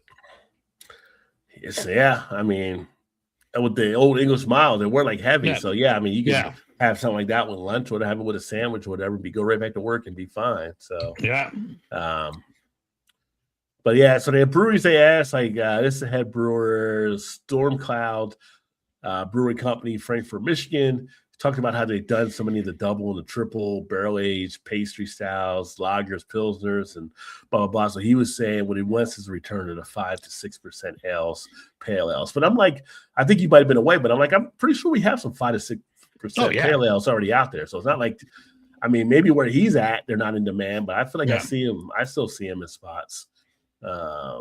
Tim Adams was Oxbow Brewing out of Maine, which I've heard a lot of good things about. That was one of the ones that was on my top 5 there. They did an Italian Pilsner, Lupolo. Phenomenal beer. Yeah, and he had noted his one here was Mr. Full-Fledged Balance, the more balanced beers. I think is what he had said on his. Yeah. Beer flavor beers. So no, that was Jonathan Porter here with Smog City. I've had Smog City beers. Those are pretty good too out of California. Beer flavor beers, which is kind of just an interesting type thing to actually say. But I guess kind of getting away back from some of the fruitiness and things like that, where it's just like, just give me a beer that's a beer, I guess. So yeah. But I mean, we've seen that already with your garage beer and your Montucky cold snacks. Well, I'm saying that's all Montucky does. Yeah. Is make a beer flavored beer. Yeah. And there's nothing wrong with that. There's nothing wrong with the nice, crisp, lager. Yeah. Yeah. And I tell you what, if Finback is pushing for the black IPAs, I will gobble those up because Finback makes some great beers out of New York. So, definitely want some more black IPAs out there. Yes. I haven't heard of Space Cadet brewing before. But this is one, I guess, the real bitterness back into the pitcher. I mean, we're still getting some good bitter beer, I think, but he wasn't heavily bitter. Yeah. Vault 202 out of Appleton, Wisconsin. Light, easy drinking European style lagers, mid to low ABV, and affordable. I think a lot of people would like that as well. Yeah, but for distribution, you're not going to really get affordable because all the costs are the same. You still have to pay for the cans and everything else. It's not going to be, because it's low ABV. If you're buying it in cans, it's still going to be high because all the other costs are the same. The labor costs, everything else. Yeah, you're still going to pay for that. Right. Yeah. Right. Yeah. 6 Point Brooklyn, another good brewery there. Ultra sessionable and low ABV. Brewery X, that's another good brewery, Adam. So they had some pretty good brewers. I mean, these were all some top-notch breweries that they had kind of got in front of. Don't know about Nicolo in Brooklyn. I'm surprised they didn't go to Garrett, though, in Brooklyn to see what he thought. Yeah. Hopsteiner, New York City. So, yeah, it'd be interesting. I don't know what you guys are thinking out there as well, like what you're seeing. What would you like to see more coming down the pike as far as future beers? Let us know as well. Ryan says Street Side does and English. I need to get back over to Street Side. I haven't been over there since I've been back to Cincinnati, but Street Side does some fantastic beers for sure. I want my breweries like Baskin Robbins, the more varieties, the better. Never know what I'll be in the mood for. I can appreciate all of them if they're done well. Yeah. Yeah. It's like the advent calendar. It's like a box of chocolates, right? Yeah. You never know what you're going to get. Yeah. Just made me think of that reading Ryan's information. Yeah. They should name that like the beer box of chocolate advent calendar. Yeah. So that was interesting there. And also here in Ohio, we had a story that was done about the Northeast Ohio's biggest beer and brewery stories. Some of the stuff that took place here, which we had a good amount of stuff happening. This is up by our buddy Ginger Yeti. He's up in Cleveland area, but we've had we had the shutdown of Royal Docks, which was interesting because 2025, so what, about 4 or 5 years ago, Royal Docks was seen as one of the up-and-comers in brewing. Maybe right before COVID even, but they were like on the up and up, and then just like the bottom fell out. I mean, worse than like nothing bad like Sycamore's bottom falling out, but they fell out. With Sycamore, there's a bar in North Carolina that's getting some flack right now because they said they weren't going to stop selling Sycamore beer, but they were donating some of the proceeds to the rape thing, but they wanted to support the workers that were actually there, which I can understand that part of it too. But people down there are like, you can't have it both ways. You can't, this pedophile owner. Wait. Wife. I got to stop you right there. Not that that's not serious, but on the thing you have on the screen, if you look at the top right, is that an ad? I just saw Soul Glow. What on the top right? Here?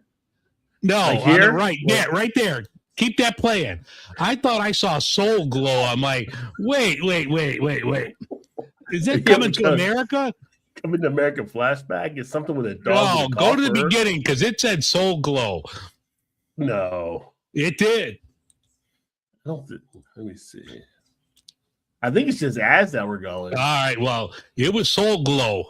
I'm like, oh, Eric LaSalle, where are you? What did happen to that guy? Yeah. But for Ohio, Royal Docks was a hit that was taken early this year. But on the upside, a lot of winning big at Great American Beer Fest. 21 medals went to Ohio breweries for Great American Beer Fest this year, with Fatheads winning 6 of them. We just talked about Fatheads and what they're doing. 5 medals along with one of the prestigious Brewery of the Year honors. So shout out to them. But beer in Ohio has got a good ways to go. The Brew Kettle, keep it moving. Brew Kettle is one I don't think I really talk about them as much on here, but they're another one that's a hidden secret here in Ohio that they really do some pretty good beers as well. Had a chance to meet their owners in the past. But they got a lot of good things that are actually happening. And they acquired Terrestrial Brewing out of Cleveland earlier this year. Also bought and reopened Acronym Brewing. So they're keeping some people alive and keeping some things happening. So shout out to them. Annual list of top 50 craft breweries. Fatheads for the first time, Rheingeist, Brewdog, and Great Lakes Brewing were also all listed there. Although, I don't know, Brewdog's kind of, I don't know about the one in Cincinnati, they closed that one. So we don't even have that one here now. But they have it in Columbus still. So Brewdog's always questionable because they do some stuff that makes them questionable. So I haven't had a Brewdog beer in a while, but yeah. Yeah, it's been years, but the other Rheingeist, Great Lakes, can't go wrong with them. Yeah. Northeast Ohio Breweries garnered awards in several competitions. 8 Ohio awards, won at Beer Cup with a Mega and Fatheads. And 83 Brewery of Akron, Woolly Pig Farm Brewery of Fresno. I have not had anything from them, but I've heard their name out there being mentioned. U.S. Beer Open Championship, Collision Brewing Company, Cleveland Oktoberfest, Fredtoberfest, coveted beer Best of Show. Fatheads won 4. Crushies are the awards that we actually do. We're judges for the Crushie Awards, so in different categories. A Fathead won 4 there. Bookhouse Brewing announced it's closing at the end of the year, casualty of financial challenges, but said the owner of Brewer Vaughn will become the brewer at Rocky River. So we're going into another area to reopen. But yeah, I mean, you say you're going to have some hits, you're going to have some losses. Let me see here. Magic City started in Barberton in 2017, moved to Akron in 2019, expanded with the Rabbit Hole with the former Arche Brewing. So they're still keeping it moving there. Destination Cleveland, 6th annual Cleveland Brewery Passport Program was the largest yet. 46 breweries participated. So if you're around that area, they have a passport program. You go to different breweries, you can get it stamped, and then you get like different things for doing it. So great opportunity for people to learn about the different breweries. Great Lakes did a revamping of its menu and decor, which I got to get to that brewery at some point. Oh, I've been there 3 times. I made a trip. And it was like I needed to go to Great Lakes. I needed to go to the Rock and Roll Hall of Fame. And I go to ballparks. That's one of the things I do. So I did in a day trip. I did Hall of Fame. I did Great Lakes. They just show Soul Glow. Okay. Yeah. I'm sorry. Yeah. Okay. Go ahead. Sorry to cut you Soul Glow, just like we're about this generation. We see Soul Glow. I'm like, wait, is there Soul Glow? Soul Glow commercial right now. Yeah. And then I had to do Glow. I can hit that high note, man. And then I had to do well, at the time they were the Cleveland Indians. So, but that was like a great day trip right there because I knocked 3 things off my bucket list in one day. Well, did you go to Canton for the Football Hall of Fame? I've been there. Yes, I have. Okay. I was going to say, if you didn't, you have to come back again for that. Yeah, no, I did.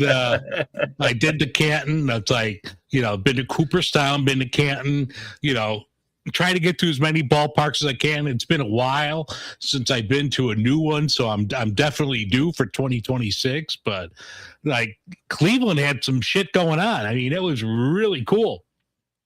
They've done a lot of revamping in Cleveland from what I understand up there too. So, but like the Brew Kettle, I didn't realize it, but 30 years.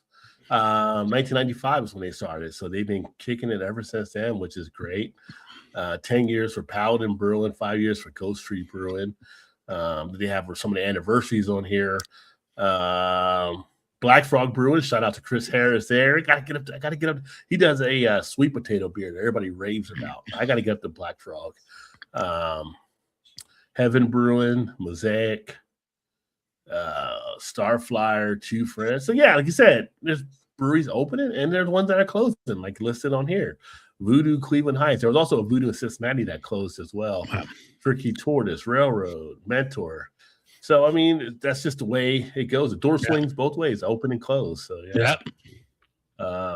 Some of the favorite sippers. Let's see here. Killer Pills, Haven Brewing, Camper Pale Ale, Market Guard. Market Guard is quietly one of those breweries out there that does some really good stuff. Lock 15 and their Cascade Locks Pale Ale, and Instigator Double India Pale Ale, Dunkin' Pumpkin Ale, Dunkin' Pumpkin Ale. Holly Molly, got a little ring to it. From Wreckage, Brewing, Woodshop Can, India Pale Ale, and Red Ale Double Wing, Keller Pills, Rye Dunkel, and Rustic Hellas, Woolly Pig. He's gonna come down here though. He's gonna come down to Southwest Ohio. He's all to the Northeast. Cosmos Reserve and Hefeweizen and St. Max Christmas Ale. Yeah. I see this beer all the time. I never picked it up. I need to. The Pills Mafia? I always see it out there. And I love the name. That's like a great takeoff on the Bills Mafia. It's got the Bills colors, right? So it's I always see it. Next time I see it, I'm picking it up. I'm giving that one a go. I think Buffalo needs to be like a trip we need to do, because that just seems like a fun time. I mean, what is this, the last year of the stadium? So they're going to open the new stadium next year for the Bills. Get to Buffalo. We'll see Joe from the Beer Patrol. Yeah, he's in Buffalo, and that just seems like a fun time. Yeah. Soul Glow Classic. It is a classic. So I'm surprised Dave when he saw that there. I'm like, what are you talking about? And I saw it. It was like, I mean, I've got dual screens up because I have all the news on one side. So my little screen here, but I could see Soul Glow. I could see that shit from a mile away. Oh, that Narshad, he's a little Deb. Yeah, he says, Dave, your hair will look great with a little Soul Glow. I've got head hair, Ryan. You see this shit? I got nothing back here. Come on, Dave, let your soul glow. Yeah. I had a perm back in the day, back in the 80s. I had a perm. I had that white man, Bert Convey, who's another white dude that had the big perm. I had a perm. So I could have used some Soul Glow back then. I'm just imagining you with the perm going to the club on a Friday night. Oh yeah. Right, the butterfly collar, shirt open, couple gold chains right there. Tom Jones didn't have shit on me. Oh my goodness. So the last story that we actually have here, pull us up. This was something that just happened recently, which I'm not mad at. I mean, you got to make sure things are taken care of. And Central Ohio Brewery that banned non-service, and this was actually done at Combustion, which Combustion does some good beers as well, after multiple safety incidents, right? So the dogs that people were bringing, I guess a few of them bit a few people, and did this, not just the staff, but some children as well. And they made a big decision, no, if you're not a service animal, we can't have you bringing your dog in anymore. Any thoughts? You're a dog owner. I'm not a dog owner. You're a dog owner. Yeah. And sometimes I wonder what makes a person think they want to take their dog to go out and drink. Is it? I mean, but that's definitely, it's not the brewery's fault, because it's a business and you don't want people getting injured in your business. That's the dog owner's fault. My dog, who's a great dog in the house, I wouldn't take her to a brewery because she can't behave. She has issues, and if you put her on a leash, she's going to go after other dogs. So it's a mess. So we just don't bring her to places that she would be welcome. That's the owner's fault, because you're fucking entitled and think everybody wants to see your dog or your bratty kid. Leave the shit at home. I was going to go over to the kids as well. I'm going full into it. That's not the brewery's fault. That's not anyone's fault but your own for bringing your fucking kid running around causing chaos and your dog. Leave this shit at home. You know who your kids and your dogs are. I couldn't bring Moira to a bar. I could bring her here to me because she's cool with me, but she's not going to be cool to another dog. Have you ever thought about bringing Moira to one before? No. And it was kind of no, because I know it never crossed your mind. Okay. I know how she is around other dogs. Yeah. And if I took her off the leash, she would be cool. I'm not going to take her off the leash because, you don't want it running out or whatever. You're like in an outdoor public place. So Right. it's just something we choose, my wife and I choose not to do. But I mean, it's not the brew. If anybody gives the brewery shit about this, you got to blame the owners, the dog Right. owners and the kid owners.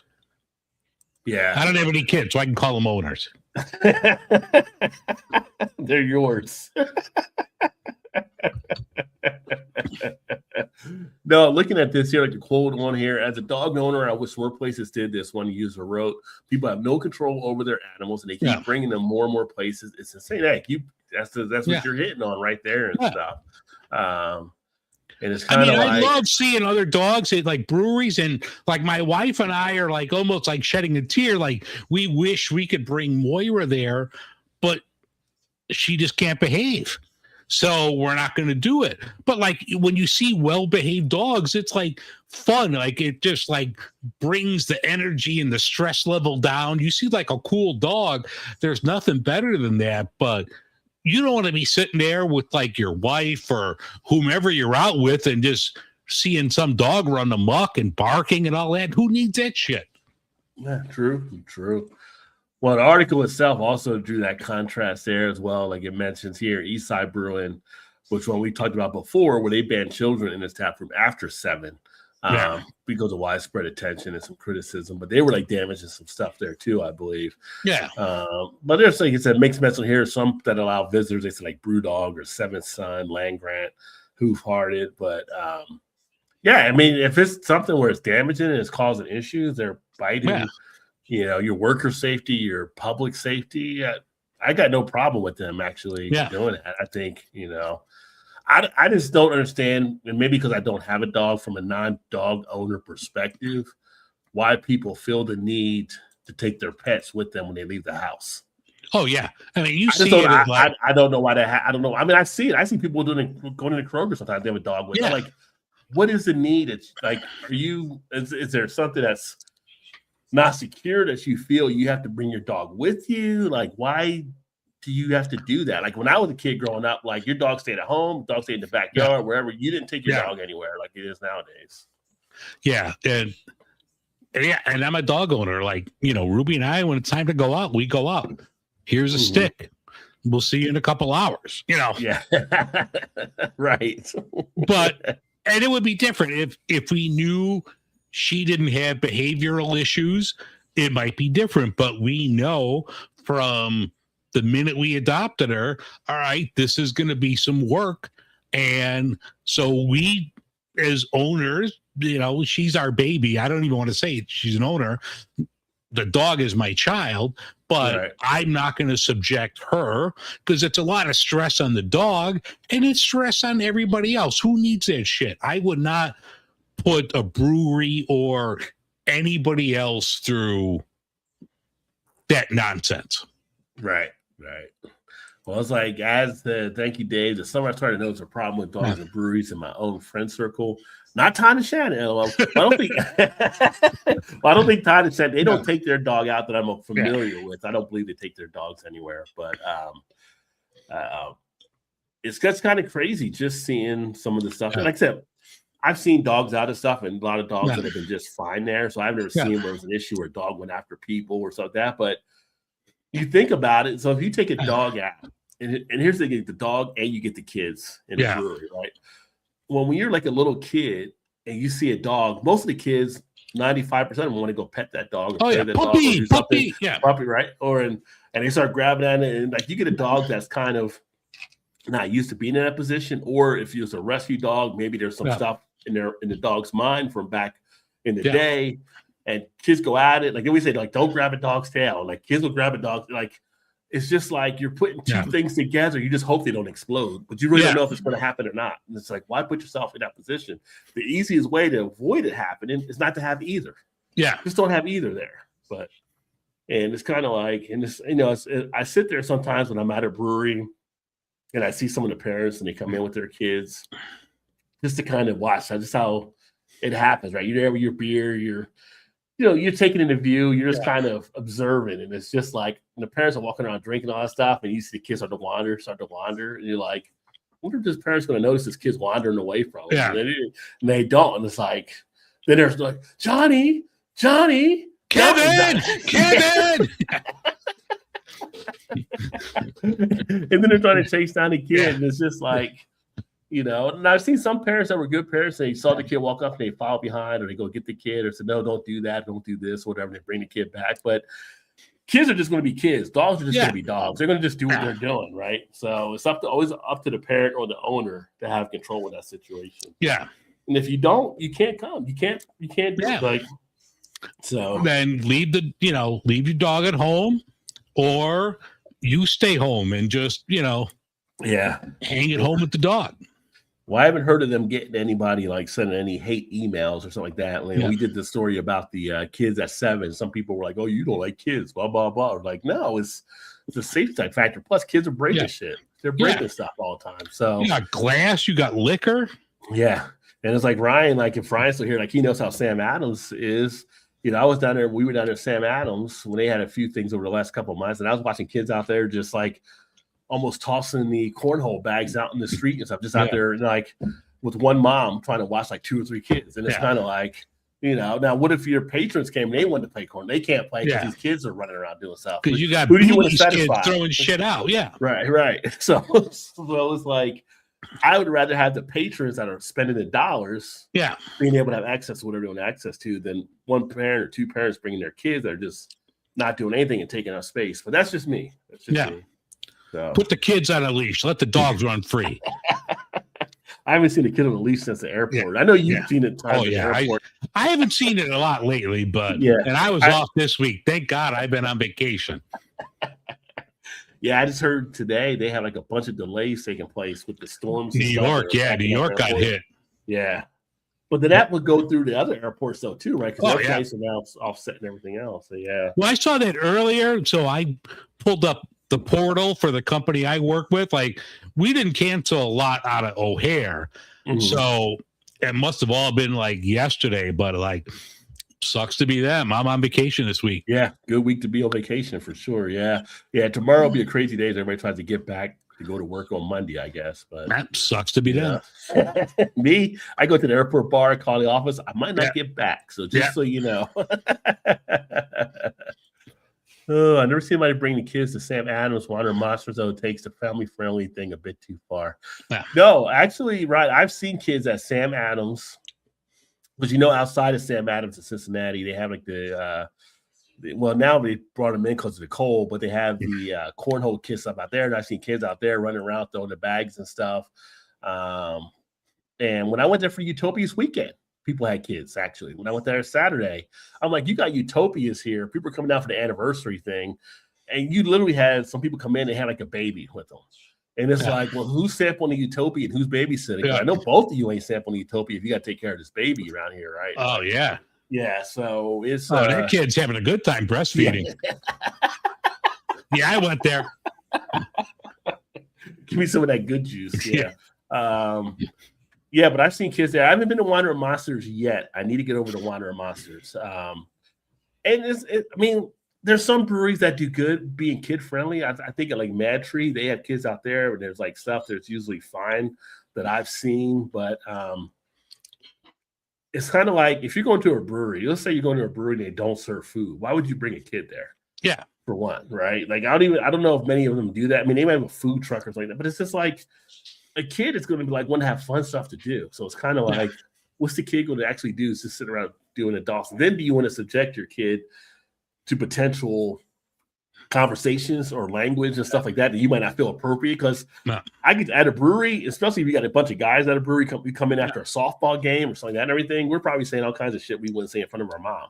Yeah, so you got your kid in there hearing some stuff that might be going on. So yeah, and then like I don't want to sit there and like have to watch what I'm saying because there's a bunch of kids around. This is like an adult environment. Right. And so it's kind of like that changes. And I know people that left because there were too many kids. We actually went to one of the places that we're near is called Nine Giant, and Ryan, Nine Giant, and we went there one night for dinner, and then people started coming in with these kids. So it got to be too many. It was like, okay, we're out. So you end up having people leave that could be actually put more money into your brewery or more patronage when you have that. So, the kid's not buying beer. The kid's not buying beer. No, Yeah. no. And cheers to JV. Happy holiday, my friend. Great to see you, holidays. brother. Hope all is well. Hope you and Fifi had a great Christmas. And your kids. Let me see here. Okay. You might be on to something there, though, Ryan. Yeah, kids that's might be point. a good reason to drink you. That's a valid point. Oh, yeah.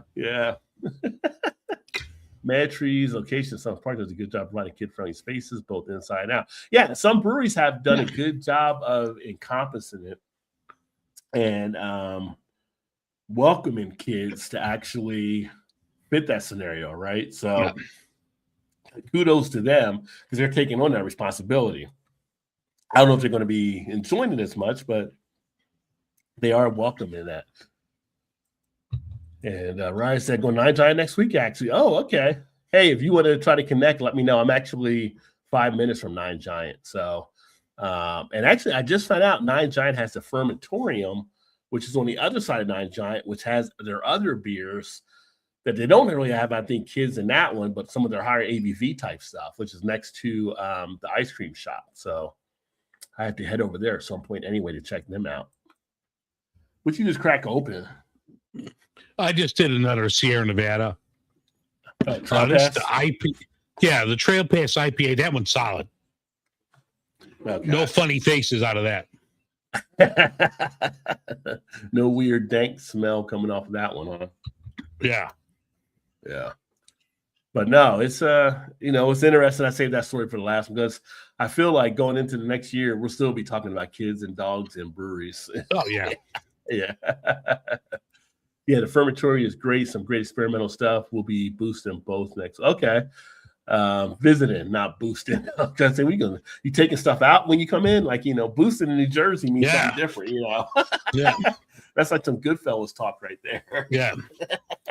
But It's the Lufthansa heist. Yeah. Yeah. It doesn't matter. It's all profit. Yeah. I can watch Goodfellas all the time. Like Yeah. if I catch part of it on, I sit there and I'm like, I'm hooked into it for the rest of it. Goodfellas, Tombstone, Josie Wales. Those are my kind of things. Yeah. Right? Oh, Josie Wales. Yeah. Who's the other one? The Pale Rider. Pale Rider. Yes. There you go. Nothing like a good piece of hickory. Yeah. Buzzard's got to eat. Yeah. It's funny is I'll watch those and I'll get into it and I'll just start quoting while I'm watching it. And she's just like, are you going to watch this again? You're like, yeah, it's I quote the lines. I know the movie, but it's still good every time I watch it. Yeah. Hunt for Red October. Every time that comes on. All right, I'm in. Yeah. Yeah. I kind of want to go back and watch the old Shining movie now because I just got done. Oh, yeah. Just got done watching Welcome to Derry and watching the It movies, and I'm like, it's a little bit different because they kind of did a different thing from what Stephen King wanted for Shining, but it's still such a great movie. So yeah. I still get like the heart pounding when Scatman goes out into the kitchen area and it's like, don't go past that pole. Don't go past that pole. It's like he never hears me every time I watch. He never hears me. The axe still comes flying. So yeah. But as far as beer news, I mean, that's the beer news we have to wrap up 2025. Yeah, I mean, one thing real quick that I noticed because we got dry January coming up, and this was one thing that I saw that was kind of intriguing. It said that 40% of beer consumers plan to take part in dry January, and like it kind of broke it down a little bit, and it said like half of people that are Gen Z are gonna like participate. So I mean that's like a big chunk. So if you are like I am, January's a rough month for breweries. So even if you're going to participate in dry January, you could still go. They have non-alcoholic offerings out there. Support the food trucks. You still got 4 days left. Stock up your fridge for February. There's Yeah. things you could do, but January is always like the toughest month for breweries. So Yeah. if you get a chance next month, even if you're like me, you're not gonna drink in January, you could still support your breweries in one way or another. But definitely, check them out. Go to a brewery, because in Chicago you might get taxed if you go to a non-brewery. But You might. definitely support your local breweries, places like that. And even if you just go to get like a bite to eat, you can go to get a bite to eat. You're still helping the place out. Yeah, true. Ryan said, "Dry January is against my." Well, I'll still be drinking some, but I do moderate. I do work in more than non-alcoholic beer, so you can do that too. I mean, you might not want to go full dry January, Yeah. But if you want to break up the routine, you can definitely still moderate. There's some good NA options that are out there as well, and as some of you have taken me up on before, with Go Brewing. You can watch any of the Go Brewing videos on my channel, and I have a code in there in the description to get you a discount. Dave has them on his channel, Beer in Front, I'm sure, as well. Both of us are ambassadors with Go Brewing, and you put the code in, whether it's Beer in Front or Rajay Beer Ventures, to get 15% off, and they ship it to your house. And I can tell you, Go Brewing does have some decent selections. I would still say the sours are the best one I've had thus far still. The winter IPA I'm going through, it's okay. It's decent. The winter IPA I have right now, and the review will be upcoming shortly on it as a preview. It's more, to me, of a kind of a seltzer hop water type blend. I pick up kind of the seltzer and the hop water type thing. So it's not terrible. Because I do like some of the hop water type things, but it's just not fully there on the beer one. On this one, I've had other ones that were better off on it. So it's again, no brewery's going to always be perfect for you either, for the most part. I mean, you might find something that might be a little off kilter, might still be a good beer, but just not where you want it to be. Yeah. And that's how this beer was. It's decent enough, but it just wasn't my thing as much. So, but that's the fun of experimenting and trying all these different things. But And we both talk about them, and it helps both of our channels out. But and no bullshit. Like Go, I think pound for pound is my favorite non-alcoholic brewery out there. Yeah, I think they have the best, and I've said this numerous times before. They've got the best suite of beers, going across the NA spectrum that you have. Now, my favorite NA beer, like I said, is the Deschutes Black Butte. As far as an individual.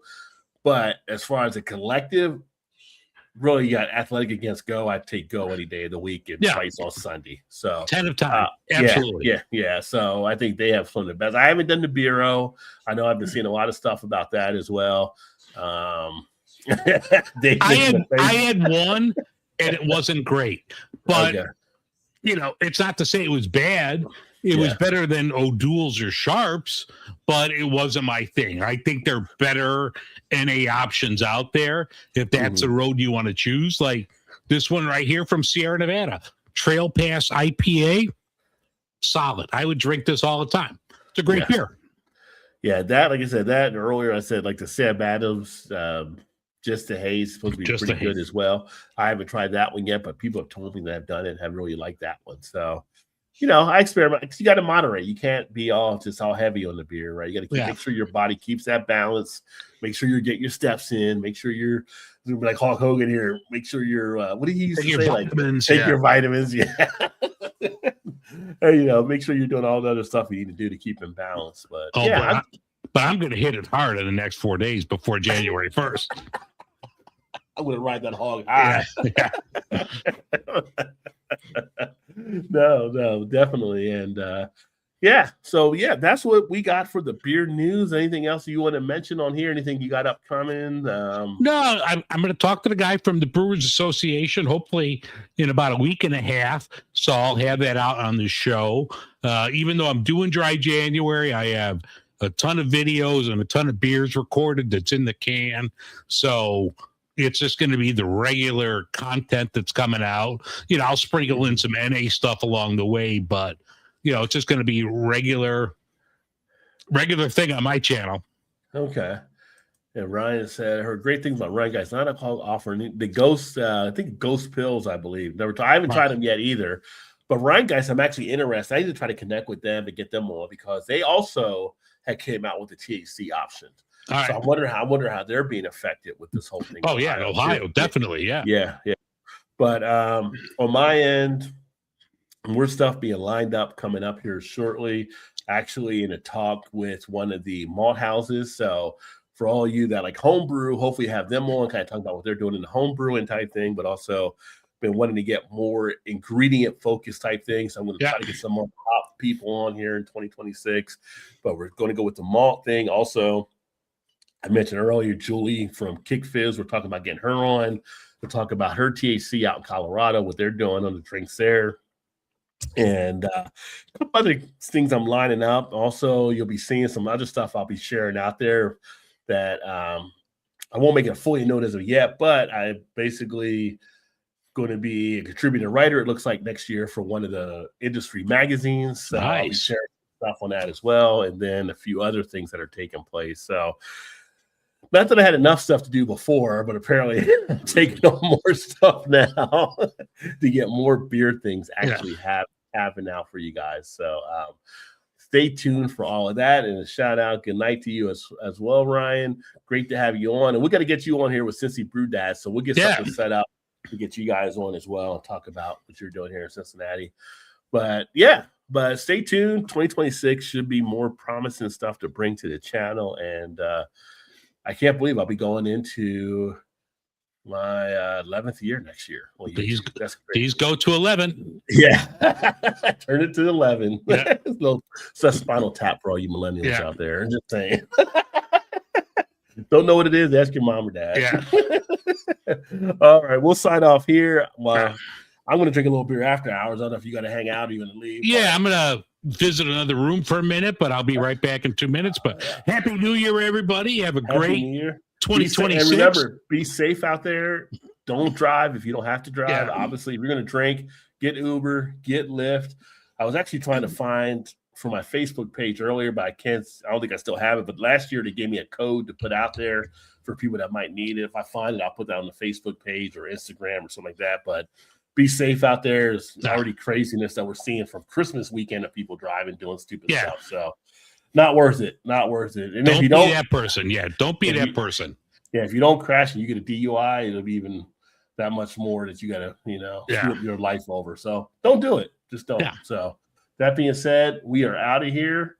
Have a great New Year's, and we will talk to you in the new year. Cheers, everybody. Cheers.